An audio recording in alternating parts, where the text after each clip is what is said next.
범사가 잘 되게 하시고 간건케 하여 주시옵시고, 특별히 겨울철 날씨가 많이 이랬다 저랬다 변하는 그런 상황 가운데서 우리 성도님들 건강 지켜주시고 예수의 보혈로 뿌리고 바르고 덮어주셔서 건강하게 날마다 승리하실 수 있도록 우리 성도님들 붙들어 주시고 인도하여 주시옵소서. 또한 마음의 소원의 기도 제목을 가지고 나온 모든 심령들, 하나님 그 기도 제목을 주님께서 속히 응답하여 주시옵시며, 또한 하나님 멀리 출타한 우리 식구들도 하나님께서 지키시고 보호하여 주셔서 안전하고 복된 여행길 돼서 또 무사히 잘 돌아와 함께 주님을 예배하는 은혜가 있게 하여 주시옵소서. 감사드리며 예수님의 이름으로 기도합니다. 아멘. 자, 그러면 오늘 말씀 보겠습니다. 디모데전서 6장 11절부터 21절입니다. 디모데전서 6장 11절부터 마지막 절 21절까지입니다. 디모데전서 6장 11절부터 21절까지 신약성경 342페이지에 있습니다. 찾으셨으면 제가 봉독해 올리겠습니다. 디모데전서 6장 11절부터 마지막 절까지입니다.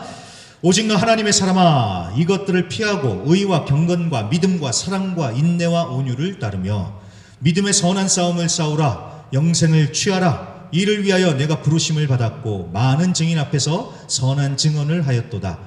만물을 살게 하신 하나님 앞과 본디오 빌라도를 향하여 선한 증언을 하신 그리스도 예수 앞에서 내가 너를 명하노니, 우리 주 예수 그리스도께서 나타나실 때까지 흠도 없고 책망받을 것도 없이 이 명령을 지키라.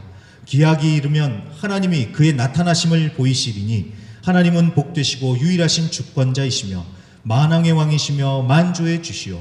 오직 그에게만 죽지 아니함이 있고 가까이 가지 못할 빛에 거하시고 어떤 사람도 보지 못하였고 또 볼 수 없는 이시니 그에게 존귀와 영원한 권능을 돌릴지어다. 아멘.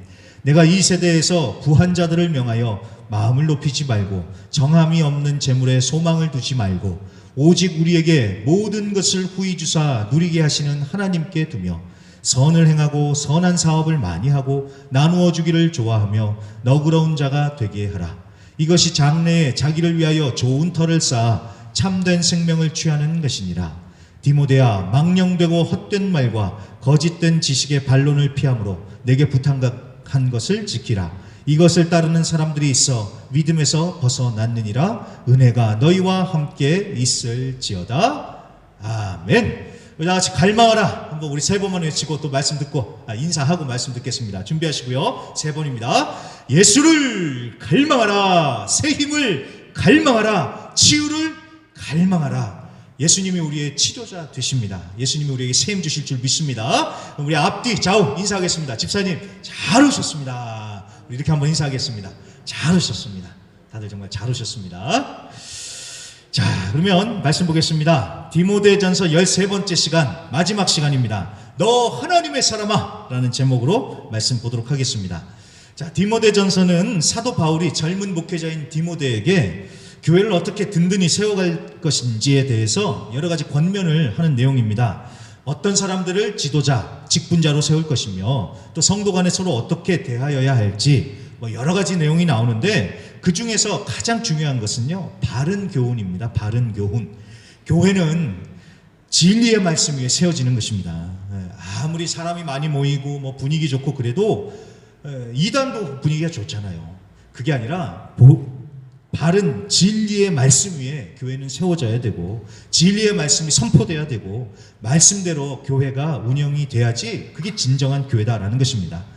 자, 그리고 이제 오늘 디모데전서가 이제 끝나는 부분에 왔는데, 자, 디모데전서는 편지입니다. 편지의 형식이 다 그렇듯이 편지의 마지막에는 인사말이 나오죠. 맞습니다. 간단한 권면과 더불어서 찬양, 축복하는 것으로 이제 디모데전서가 끝이 나고 있습니다. 자, 11절부터 보겠습니다. 너 하나님의 사람아 라고 하면서 너는 이것들을 피하라 라고 말씀을 합니다. 자, 여기서 말하는 이것들은요, 앞에 나온 내용, 그러니까 우리가 지난주에 봤던 내용들입니다. 다른 교훈을 말하며 예수 그리스도의 교훈에 따르지 않고 말만 많고 말싸움이나 하면서 교회 분위기나 흐트려 놓고 성도들을 기만하면서 한몫 챙기려고 하는, 그러니까 돈을 사랑하는 일만하게 뿌리를 피하라, 이것입니다. 자, 그래서 그런 것들은 피하고 대신에 의와 경건과 믿음과 사랑과 인내와 온유를 따르라.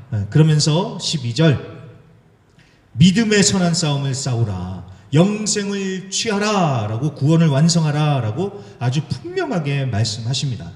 그러니까 우리가 하나님의 사람으로서 무엇을 피하고 무엇을 따라야 할지, 어떤 싸움을 싸워야 할지, 그리고 무엇을 우리가 목표로 살아가야 되는지 설명이 필요 없을 정도로 아주 분명하게 말씀해 주고 계시는 겁니다. 자, 우리는 이 부분을 보면서 각자 자신 생각을 해봐야겠죠. 나는 무엇을 목표로 삼고 살고 있으며 나는 무엇을 따르며 살고 있는가, 정말 피할 것들은 잘 피하면서 살고 있는가, 잘 생각해 봐야겠습니다. 자, 그리고 이제 좀 더 밑으로 내려와서 17절로 보시면요, 17절, 이 세대에서 부한 자들을 향해서 권면하라 라고 하십니다. 그러면서 부자라고 해서 마음을 높일 것도 아니고 교만하지 말라는 것이죠. 정함이 없는 재물, 그러니까 이는 재물이나 돈에 헛된 소망을 둘 게 아니라 모든 것을 후히 주시는 하나님께 소망을 두라. 그러면서 18절, 네가 가진 것으로 선을 행하고 선한 사업을 하고 나누어 주기를 좋아하며 너그러운 자가 되라 하면서 하나님이 주신 재물을 어떤 태도로 어떻게 사용해야지 정말 복된 인생인지를 잘 알려주십니다. 자, 여러분, 좀 가졌다고 마음을 높이지 말라고 하는데 여러분, 이건 정말 맞는 얘기입니다. 제가 지난달에 한국 뉴스를 보다가 아주 경악을 했습니다. 태국에, 이 얘기 들어보셨을 거예요. 태국에 한국 사람 한 명이 여행을 갔는데 같은 한국 사람들한테 살해를 당했죠. 그리고 드럼통에 넣어가지고 저수지에 버렸대요. 어떻게 같은 동포끼리 그럴 수가 있어요. 그렇죠? 그래서 굉장히 화가 치밀었는데, 근데 또 나중에 또 얘기를 들어보니까 이 돌아가신 양반도 스스로 무덤을 판 것 같더라고요. 이분이 평소에 했던 얘기가 자기가 주식이 많대요. 그래가지고 일 안 해도 태국에 자주 올 수 있다고 막 이렇게 좀 돈 자랑을 좀 했나 봐요. 그래서 여자친구가 평소에도 그랬대요. 오빠 돈 자랑 좀 하지 마, 돈 자랑 좀 하지 마, 계속 그랬다고 합니다. 여러분, 아무리 가까운 사람이라 할지라도요, 자랑 정말 조심해야 됩니다. 특히 자식 자랑, 돈 자랑 정말 하면 안 됩니다. 이것만큼 어리석은 게 없어요. 그리고 여러분, 많이 번 것보다 중요한 것은 그것을 어떻게 사용하냐는 것이죠. 그래서 성경은 보면은 복을 많이 받아라 라고만 말씀하시는 게 아니라 잘 보시면 복되게 살아라 라는 말씀이 사실 더 강조됩니다. 그러니까 복을 받는 것만 중요한 게 아니라 그 받은 복을 가지고 복되게 사는 것, 이게 너무 중요하다라는 것입니다. 자, 그렇다고 해서 이 말씀을 재벌들에게만 하는 얘기냐? 아닙니다, 여러분. 제가 곰곰이 생각을 해보니까요, 사람이 참 진짜 이상하다라고 생각하는 게 뭐냐면, 자, 성경에서 이런 말씀 나올 때요, 너는 가진 것을 가지고 나눠라, 그래야지 복되다, 이런 말씀을 듣잖아요. 그러면 사람이 참 간사하게도요, 이거는 나하고는 별로 상관이 없는 얘기다, 이런 생각이 들어와요. 왜 그럴까요? 나는 가진 게 별로 없으니까, 나는 가진 게 별로 없으니까 라고 생각을 하면서 이 말씀은 나하고 상관이 없다라고 생각을 합니다. 근데 여러분, 잘 생각해 보세요. 우리가 무엇을 가졌다, 부자다라는 것은요, 결국 상대적인 것 아닙니까? 우리가 재벌 부자들한테 비교를 하면 우리는 정말 그지예요. 하지만 여러분, 잘 보세요. 길거리에서 잠자고 있는 노숙자들과 비교하면요, 우리는 어마어마한 부자입니다. 그러니까 제가 무슨 얘기를 하는지 이해를 하셨겠죠? 이게 나하고 상관없는 얘기다, 이게 아니라, 부자라서 나눠준다, 이게 아니라 하나님이 내게 지금 주신 것, 그거를 정말 복되게 나누며 섬기며 살아야 된다, 이게 진짜 복된 것이다 라는 것입니다. 자, 이 부분을 기억을 해주시고요. 자, 그렇게 해서 피하고 따르라, 싸우고 취할 것을 취하라 라고 말씀한 뒤에 재물에 관한 얘기를 하고 난 다음에 이제 마지막으로 은혜가 너희와 함께 있을지어다 라고 하면서 이제 디모데 전서가 끝이 나고 있습니다. 자, 어떤 내용인지는 이제 다들 파악을 하셨을 것입니다. 그리고 충분히 이해가 되셨을 것이라고 생각이 됩니다. 근데 저는 이 말씀을 보면서요, 하나님, 이 말씀은 이해하기는 쉬운데 살아내기는 쉽지 않겠습니다 라는 그런 생각이 절로 들었습니다. 왜냐하면 여러분 보세요, 이게 잘 보시면요, 우리가 이 설교 듣는 시간이니까 그렇지 그래야 돼 라고는 하는데, 막상 잘 보시면은요, 이렇게 살아라 하는 이 모든 부분들이 사실은 세상에 역행을 하는 거잖아요. 자, 오늘 말씀처럼 살면 여러분, 세상에서 바보 되는 거 아닙니까? 경건하고 의롭게 살래요. 그러면 재미 하나도 없잖아요. 그렇죠? 그리고 사랑과 인내와 온유를 따르라고 하는데, 그럼 사람이 좋고 참고만 살면 어떻게 합니까? 손해보고 막 무시당하기 일쑤죠. 그리고 믿음의 선한 싸움을 하래요. 선하게. 아니 근데 여러분 싸움을요 선하게 싸워서 어떻게 이겨요? 목소리 크게 내고 힘 세고 막 무대포로 막 억지로 밀어붙여야지 싸움도 이기는 건 아닙니까? 이게 바로 세상이 살아가는 방식이잖아요. 아주 살벌한데 이렇게 해야지 안 당하고 산다고 세상에서는 그렇게 얘기를 하죠. 근데 여러분 하나님은 분명하게 말씀하십니다. 믿음의 선한 싸움을 싸워라.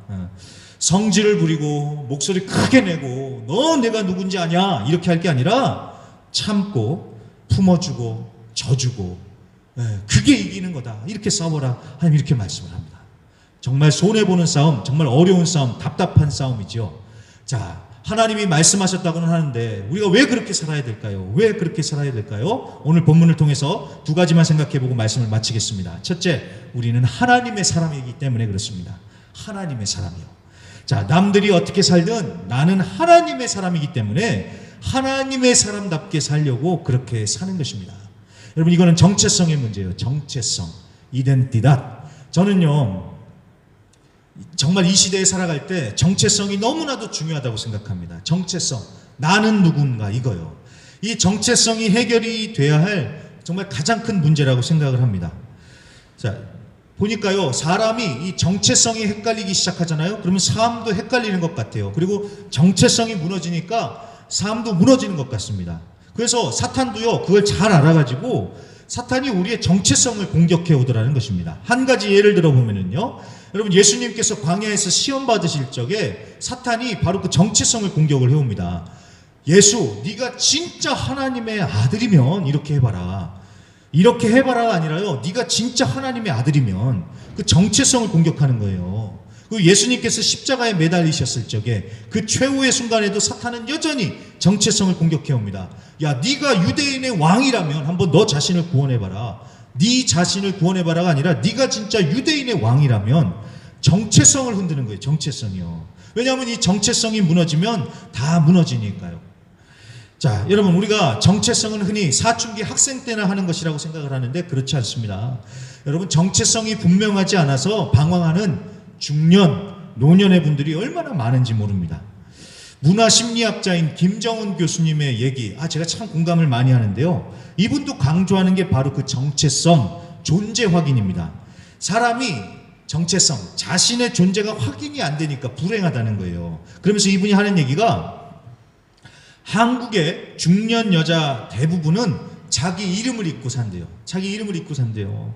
누구 엄마 아니면 아무개 와이프 이렇게 쭉 살아온다는 거예요. 살아갔다는 거예요. 그래서 자녀들이 성장을 해서 집을 떠나면 중년 여성들이 허전함을 느끼는데 이거는 자아 정체성의 위기라는 거예요. 맞는 말이 애 키워서 좋은 대학 보내는 걸로 자기 존재감, 정체성을 확인한 거예요. 그런데 이제는 자녀들이 더 없잖아요. 그러니까 이제 나 뭐 하지? 나 어떻게 살지? 이제 막 혼란스러운 것입니다. 이해되셨죠? 남자들도 마찬가지라는 거예요.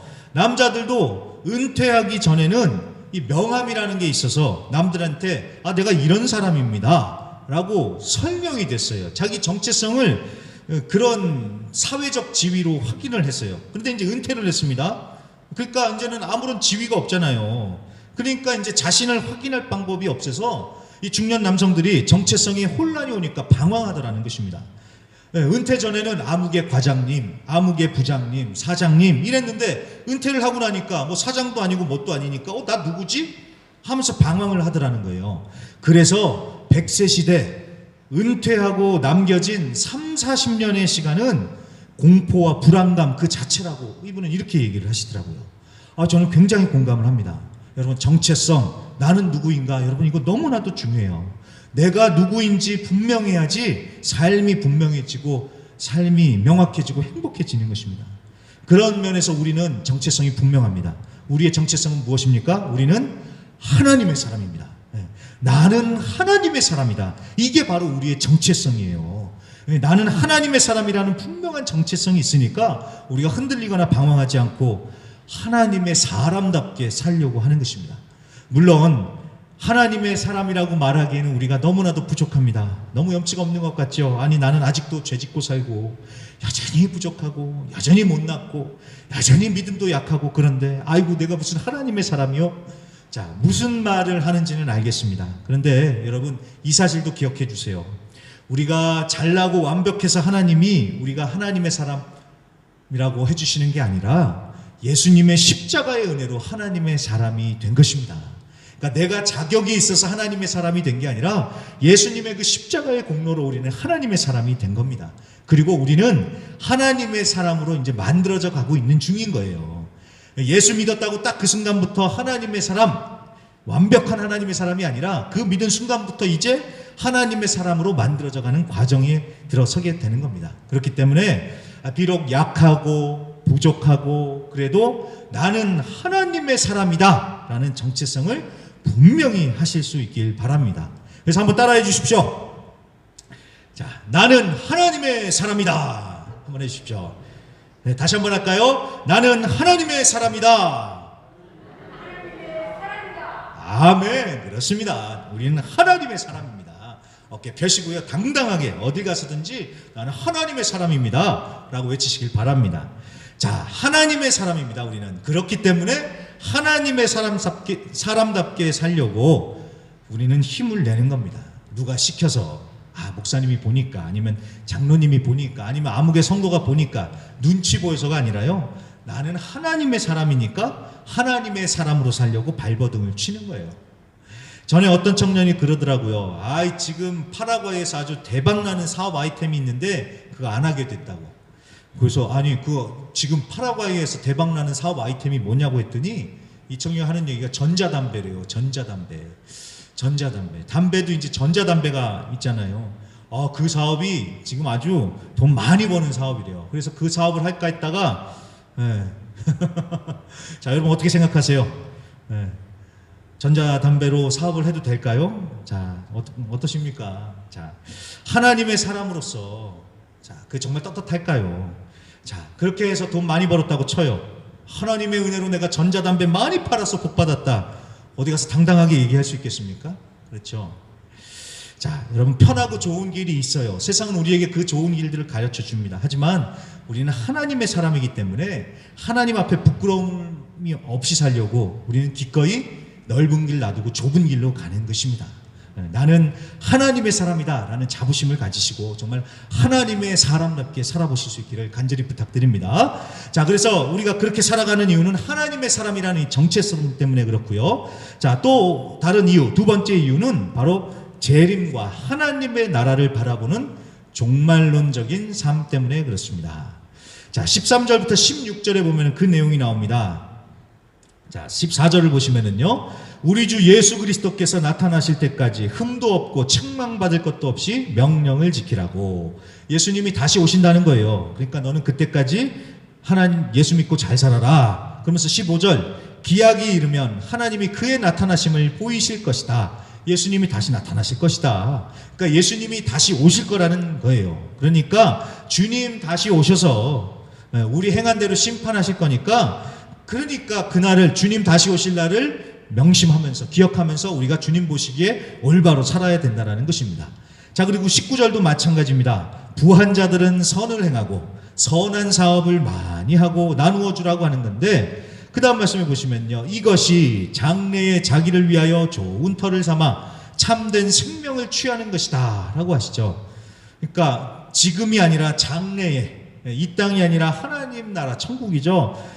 천국에 참 터를 쌓아서 참된 생명을 취하는 것이다 라고 하시는데, 자, 보물을 하늘에 쌓아두라는 말씀과 일맥상통하는 말씀입니다. 자, 그러니까 무슨 뜻이에요? 우리는 이 땅이 아닌 하나님 나라 바라보며 사는 사람들이라는 것입니다. 그렇기 때문에 이 땅의 것들에 집착하지 않고 오히려 이 땅의 것들을 잘 사용을 해서 우리가 정말 복되게 산다라는 것입니다. 자, 이게 바로 여러분 종말론적인 삶입니다. 종말론적, 재림이라고 해가지고 여러분 무서워하시거나 불편해하실 필요가 없습니다. 어떤 이단, 한국에 있는 어떤 이단을 보니까 주님 곧 재림하신다고 하면서요, 자기네들끼리 산골 깊숙이 들어가서 모여서 살더라고요. 여러분, 그건 잘못된 겁니다. 그건 분명히 이단입니다. 여러분, 누군가가 주님 오실 날 얼마 안 남았다고, 그러니까 다 팔고 가족들하고 연 끊고 우리끼리 모여서 기도원 가서 살자, 주님 오실 길 예비하자, 주님 오시길 기다리자, 누가 이렇게 얘기하면 여러분 그건 반드시 이단입니다. 행여라도 제가 그렇게 얘기한다면 저 이단이라고 하세요. 그거는 잘못된 거예요. 아닙니다. 진정한 종말론적인 삶은요, 오실 주님을 준비하는 삶은 하나님께서 내게 맡겨주신 것 열심히 감당하면서 주님 오시는 것을 기다리는 거예요. 그러면서 세상의 빛과 소금의 역할을 감당하는 것입니다. 그러니까 절대로 그런 거에 속아 넘어가지 마십시오. 이 재림에 관해서 여러분 분명히 하시고요. 다만 다시 오실 주님을 기다리면서 하나님 나라 바라보면서 우리가 이 땅의 것에 너무 집착하지 않고 이 땅에 하나님이 우리에게 주신 걸 가지고 이렇게 복되게 살아야죠. 이게 바로 진정한 종말론적 삶의 자세다라는 것입니다. 어느 목사님이 교회 헌금도 많이 하시는 장로님 집에 신방을 가게 됐대요. 평소에 너무 잘 섬기시고 사업도 크게 하신다는 얘기를 들었고 또 부자다라는 얘기를 들어가지고 야, 부자들은 어떻게 살까 해서 가보셨대요. 궁금한 마음에 갔는데 정말 별 볼 일이 없더래요. 대궐 같은 집이 아니라 작은 아파트에 가구도 별로 없고 아주 심플하게 사시더래요. 그래서 목사님 좀 의아해 하시니까 그 장로님도 눈치를 채시고 그렇게 대답을 하시더래요. 목사님, 주님 뵐 날이 멀지 않았는데 준비해야죠. 이렇게 대답을 하시더랍니다. 그렇습니다. 우리가 이 땅에 천년만년 살 것도 아니고 언젠가는 떠날 텐데요. 그렇죠? 제가 어제 우리 지교회 목사님 중에 한 분의 어머니께서 돌아가셔가지고 저희 산로렌소의 장례식에 다녀왔습니다. 그 어머니께서 85세이신데 그동안 병원에 입원해 계셔서 치료를 받으시다가 한 2주 전부터 이제 마지막이 될 것 같다는 예상을 하셨대요. 그래서 이제 자식들한테 이런저런 얘기도 하시고 유언도 하시면서 나는 꼭 내 장례식은 꼭 내 집에 가서 해달라고 그렇게 부탁을 하시면서 삶을 정리를 하셨다고 합니다. 그러면서 이제 그 목사님이 하시는 얘기가 이제 어머니께서 돌아가시기 일주일 전 정도부터는 어머니하고 계속 얘기했대요. 그러면서 예수님에 대한 얘기 계속하고 하나님 나라 얘기를 계속했다는데 감사하게도 어머니가 예수님을 다시 한번 영접하고 그 하나님 나라 천국 소망 마음에 품고 눈을 감으셔서 너무 감사하다고 그 목사님이 그러시더라고요. 자, 그 장례식장에 정말 오랜만에 간 것 같습니다만 그렇게 장례식장에 가니까 이 죽음이라는 것에 대해서 다시 생각하지 않을 수가 없었습니다. 우리 모두 언젠가는 다 죽을 것입니다. 종말을 맞이할 것입니다.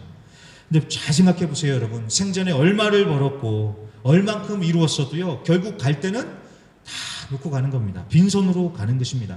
그리고 가는 마지막 순간 중요한 것은 예수님 그리고 하늘나라밖에 없는 것입니다. 그게 우리에게 정해진 것인데 우리가 어디에 소망을 두고 살아야겠으며 또 이렇게 한 번 사는 인생 우리가 정말 하나님의 사람답게 살아봐야 하지 않겠습니까? 교회 다니는 사람이 아니라 하나님의 사람답게 사시면서 나중에 하나님 만났을 때 칭찬받으시고 다른 이들에게도 은혜를 나누는 정말 복된 삶을 사시기를 주의 이름으로 간절히 부탁드립니다. 네, 그럼 찬양팀 우리 한번 앞으로 나와주시고요. 우리 말씀 기억하시면서 주님 다시 오실 때까지 한번 찬양하고 우리 말씀 붙들고 함께 기도하고 예배를 마치겠습니다.